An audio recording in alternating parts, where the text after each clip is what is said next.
Hey guys, and welcome back to my channel. Today we're doing a tutorial since that was hella requested in the poll that I did on Instagram and on YouTube this past week. So today we're going to be doing line art. Quite frankly, I have no idea why I haven't done this video sooner. This was like one of those videos that I told myself I'm definitely going to do like way back 3 years ago when I started this channel. And for whatever reason, I just never got around to it. And now here I am thinking, why the hell don't I have this video? So yeah, I'm gonna be tackling that today and the different tools that I use, what line art can do for you, the different effects that it can create, how to hold your pen / pencil or whatever, etc, etc. So before we get into that, if this is the first time that you've come to this channel, hello. Want to see more content like what you're about to see? You might want to subscribe to this channel and hit the notification button. If this is not the first video you've seen, then clearly you need to subscribe because you and I are best friends at this point.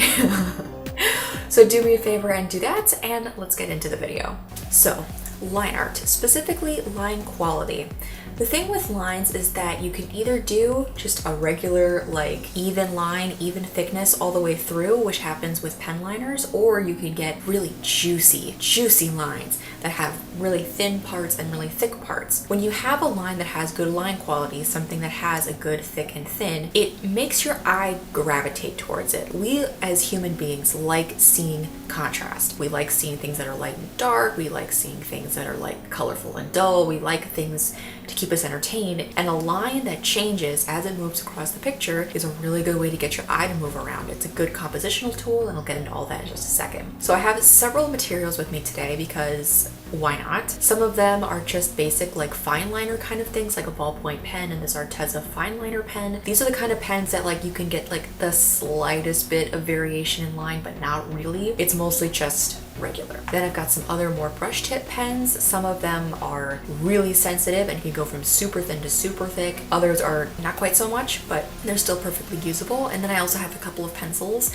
One of them is a hard lead. Hard lead is not very good for getting good line variation. The lead is so stiff that doesn't really like to move. Whereas I have another pencil, it doesn't even have wood, and I think it was like a 6B graphite pencil, so it's just super loosey-goosey and you can get really loose, gorgeous lines. So if you have a tool that provides you the capability of actually creating different lines, that's a really great place to start. If your tool isn't good enough, you're gonna have to kind of use a workaround, which I'll get into in just a second. If you don't have a brush tip pen or something that allows you to have very easily draw thick and thin lines, you can use your thin pen to manually kind of color in more definition. It's not the best way to go about it, frankly, in my opinion, because you're just adding more work to it, but sometimes that's the tool that you want, and some people really like that technique because they feel like it gives them more control. It's not so much pressure to like get that one perfect line in one go. So one of the things that lines can do is it shows depth. So if you have really thin or really faint lines, or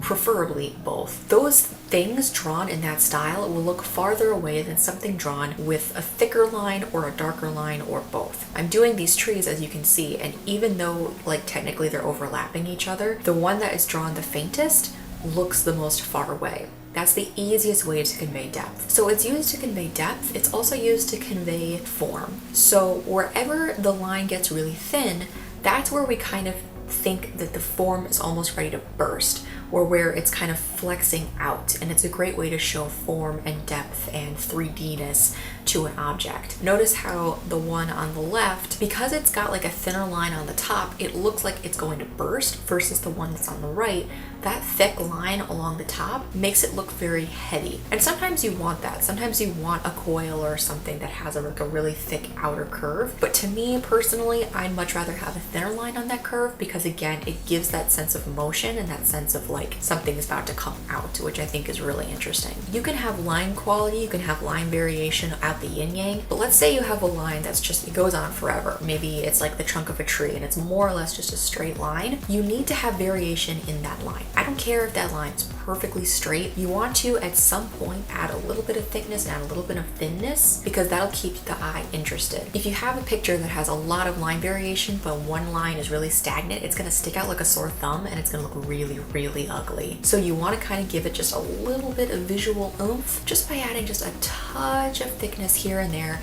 to keep the eye interested and make it travel along whatever it's supposed to be looking at. A general rule of thumb with line art is if two lines connect in any way, shape, or form, that connection needs to be thickened up. Why? Because if it's not thickened up and you have these two very frail lines next to each other or crossing on top of each other, the connection looks very flimsy. Whereas if you beef it up, it looks sturdy, it looks like it's supposed to be there. It gives it kind of, again, that sense of form, that sense of strength. If you don't want strength, if you're doing something really fragile and it's about to fall apart, then yes, of course, keep the really thin lines. But generally speaking, if they connect in any way, then just thicken it up just the tiniest little bit. If you want to practice drawing different lines, one easy thing to do is just give yourself a little warm up right before you get started. What I like to do is I'll just draw the same line on top of each other over and over and over and over again until my hand feels comfortable doing that. Drawing circles, drawing wavy marks, getting your hand to move is a really, really great way to get more comfortable with drawing looser kinds of lines. Another thing you don't want to do is get really tight when you're drawing. So I naturally have a very claw-like grip on my pencil, which isn't very good for line quality. So something that I like to do when I have the ability is put my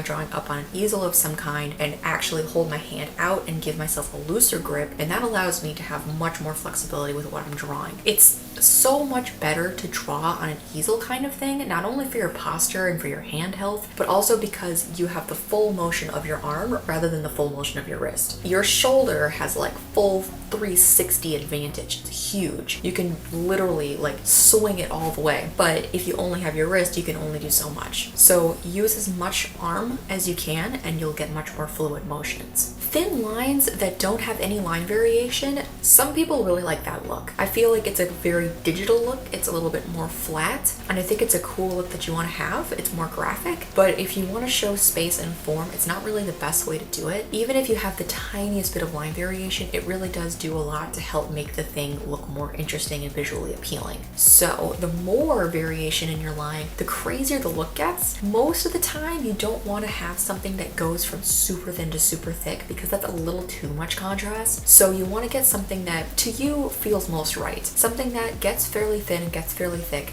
but doesn't go into too much of the extremes because you don't want too much of a cartoony look unless that's what you're going for. You can use lines in a variety of different ways. You can use it for cross hatching, you can use it for feathery kinds of looks, textures is what I really mean. You can use it for just your basic line art kind of thing if you want like an edgier, more manga style. It's all about personal preference. So if you're trying to work your way up to it, just do some doodles and do some tests and see what's best for you. You might like a super thick line all the way around. You might just prefer super thin with no line variation. It's totally up to you and the supplies that you have available. But if you want something that is generally considered a more classically good looking thing, this is the way to do it. It's also a really good technique to show if you're showing a portfolio to professors or something to get into a college. If you need to have like an academic portfolio, that's a really good skill to show off because it really does show so much. If you're not someone who's really into form and you really like line, then you need to know how to make that line work for you. All right, and that is how we draw with line art. Leave a comment down below about what you would like to see next. And yeah, follow me on Instagram, Tumblr, and Etsy if you want to see my stuff, which is just all Biana Bova. And of course, like I said before, the subscribe button and the notification button, the little bell, are your best friends, and they love it when you poke them. So please do me that favor, give this video a like, and I promise I'll stop promoting, okay? Have a great day, guys, and I'll see you in the next video. Bye!